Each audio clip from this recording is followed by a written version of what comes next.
A continuación les presentaré los temas de la unidad 4 y 5 de la materia Psicofisiología del sueño.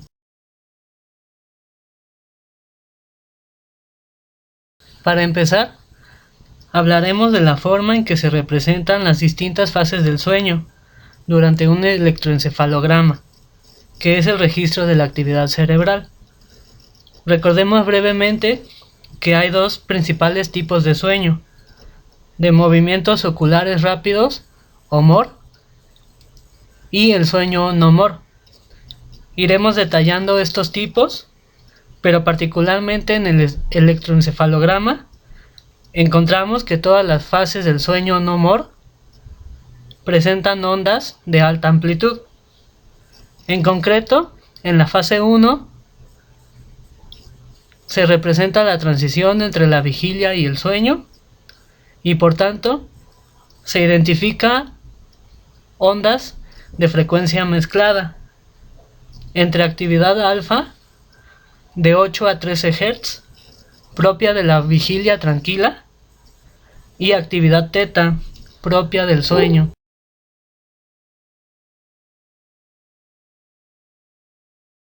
Diez minutos después aparece la fase 2 de sueño ligero, en la cual prevalece la actividad teta.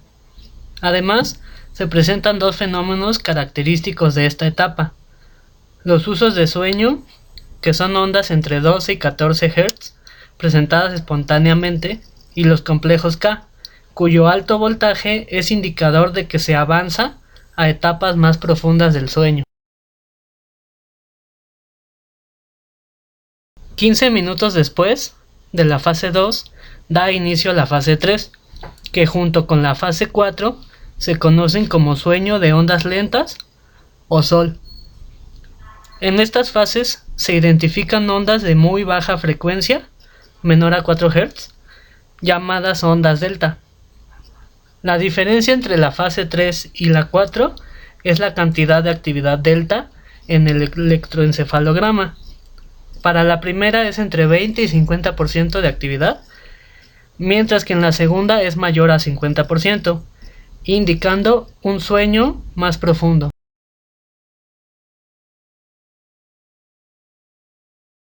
$45 minutos después de la fase 4 se presenta el otro tipo de sueño, denominado de movimientos oculares rápidos, MOR o REM por sus siglas en inglés, en el que se dan los ensueños y la atonía muscular.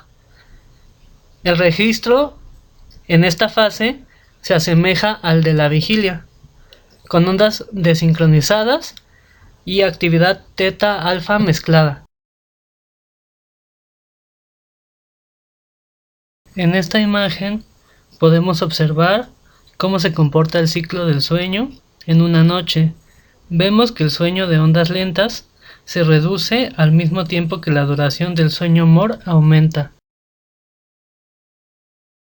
El patrón visto anteriormente es resultado de un ciclo circadiano que, como vimos, lo regula el mecanismo del núcleo supraquiasmático. Además, influye la acumulación de una sustancia conocida como adenosina en el espacio extracelular de varias regiones clave para la regulación del sueño. La cafeína, ampliamente difundida como estimulante, bloquea los receptores de adenosina y así lleva a cabo su función.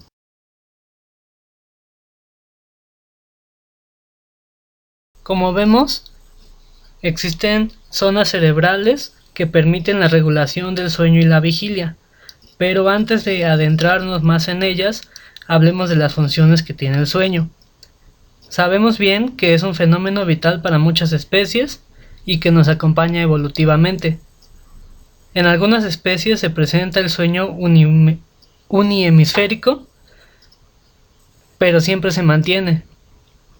El sueño de ondas lentas se cree que tiene funciones específicas como el descanso, recuperación o reparación del cerebro, la regulación de temperatura y el cortisol, y la liberación del factor de crecimiento, entre otras.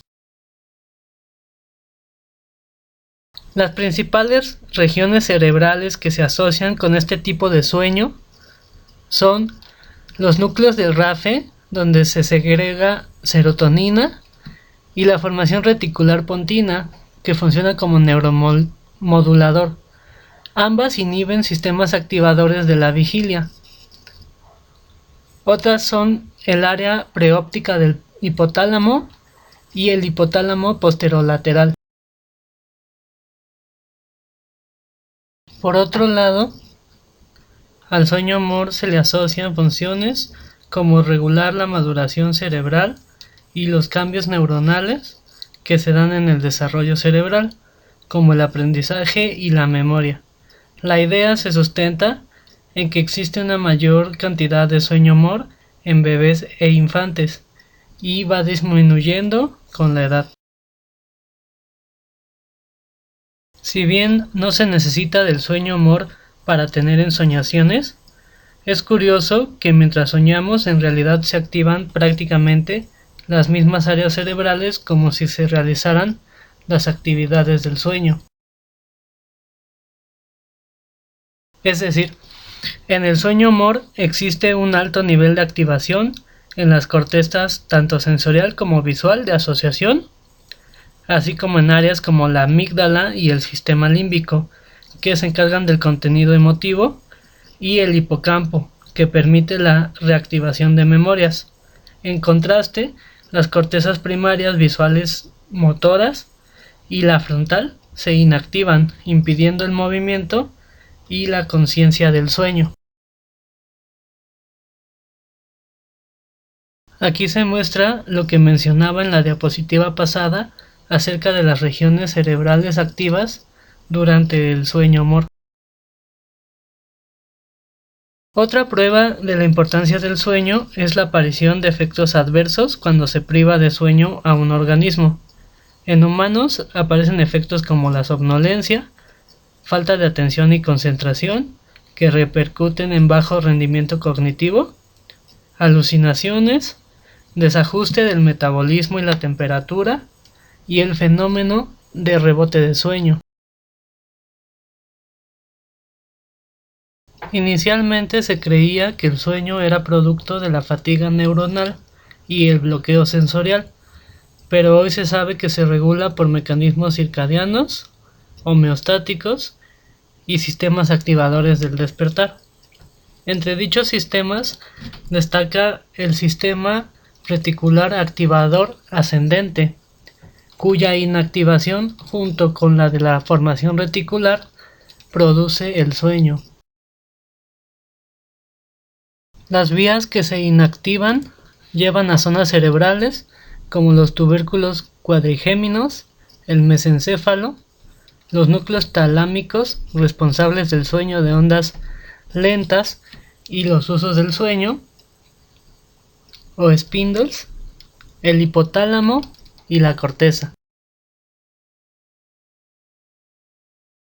La inactivación sucede a nivel del tronco cerebral, medular y vulvar, donde se da la alternancia entre vigilia y sueño, y del pedúnculo de la formación reticular.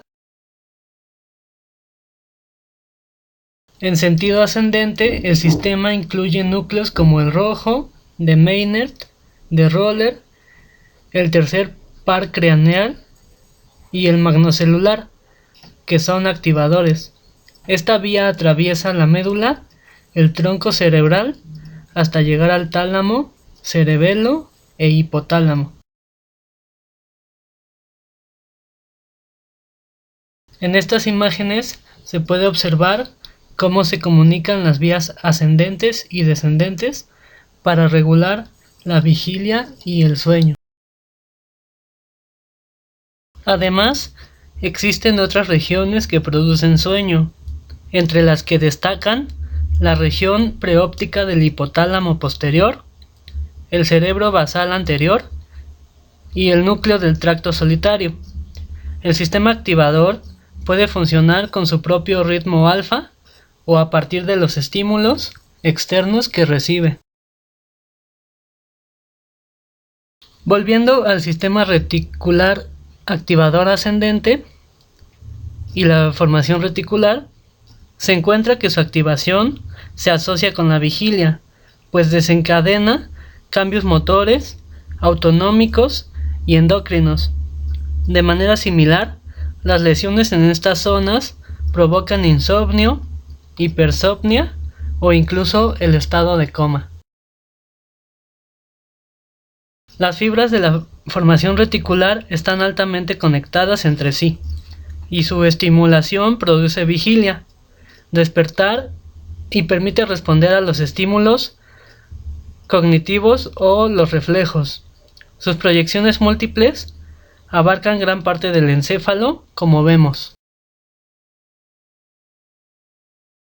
Más a detalle, la formación reticular recibe señales de la médula, pares craneales, cerebelo, sistema límbico, tálamo y cuerpo estriado, mientras que proyecta sus salidas hacia las mismas áreas prácticamente, sumando al tronco cerebral, los núcleos talámicos y la corteza.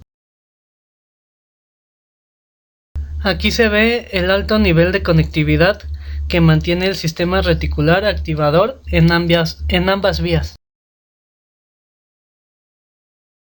Dichas vías se pueden separar en columna central, que incluye al tronco, hipotálamo y tálamo, columna medial, donde se ubica a los núcleos gigantocelular y el núcleo cereus, y columna lateral, que tiene a los núcleos central, ventral y ambiguo. Otra parte importante del estudio del sueño son las sustancias bioquímicas involucradas, como neurotransmisores y neuromoduladores. Estos pueden modificar la actividad talámico-cortical, el nivel de activación, vigilia y sueño, cambios visibles en el electroencefalograma. Las sustancias asociadas a la vigilia y que disminuyen en el sueño sol son el glutamato, presente en la formación reticular mesopontina, la cetamina, que bloquea la vigilia, y la acetilcolina, que se encuentra en varias regiones y se encarga de la respuesta a estímulos sensoriales nuevos, la atención y el aprendizaje en la vigilia. Este neurotransmisor también está activo en el sueño MOR, en el cual las monoaminas se mantienen en el nivel más bajo. Aquí vemos la localización de varios neurotransmisores asociados a las áreas cerebrales donde se identifican y actúan. Otros neurotransmisores relevantes para la vigilia y que disminuyen en el sueño sol son la noradrenalina, encontrada principalmente en el lucus coeruleus, y la protuberancia dorsal, la dopamina, que se halla en el área mesolímbica y se encarga de estímulos con recompensas, además de estados emocionales, y la serotonina, propia de los núcleos del RAFE, la formación reticular y sus vías ascendentes, cuya función principal es la actividad motora automática. En estas imágenes se observa la ubicación del lucus coeruleus y los núcleos del RAFE, que segregan noradrenalina y serotonina respectivamente. Además, otras sustancias involucradas en el control del sueño son el aminoácido GABA, que inhibe el organismo, la histamina, que promueve la liberación de acetilcolina en varias regiones cerebrales, activando la vigilia, y las hipocretinas, también llamadas orexinas, que tienen un efecto excitatorio durante la vigilia motora. Estabilizan el área preóptica ventrolateral y cuya ausencia total causa la narcolepsia. Se muestran algunas regiones donde se encuentran hipocretinas, histamina o GABA, principalmente encontradas en núcleos y partes del hipotálamo. El papel de la adenosina en el sueño y su acumulación produce sueño. Esta sustancia es resultado del metabolismo del glucógeno y aumenta la actividad delta inhibiendo neuronas del área preóptica ventrolateral, una de las principales áreas del sueño de ondas lentas y que contiene neuronas GABA. Las benzodiazepinas y otros fármacos también inducen el sueño a través de este mecanismo. Aquí se ve cómo actúa la adenosina y la cafeína, y por otro lado las zonas que asocian con el área preóptica ventrolateral, que inhiben neurotransmisores de la vigilia y promueven el sueño sol. Por último, para el sueño MOR específicamente, se tiene que está controlado por mecanismos de la protuberancia dorsal y el área peribraquial, que segregan acetilcolina y proyectan a la formación reticular. Además, desde la protuberancia se comunica al núcleo geniculado lateral y de ahí a la corteza visual primaria en la corteza occipital, produciendo las llamadas ondas PGO, que son un fenómeno distintivo del sueño MOR. La serotonina y noradrenalina inhiben el sueño MOR, permitiendo la alternancia entre los diferentes tipos de sueño. Aquí se muestra la ubicación de los núcleos del área peribraquial y la forma en que se difunde la interacción de la acetilcolina durante el sueño MOR. Estas fueron las fuentes utilizadas para la elaboración de la presentación. Muchas gracias por su atención.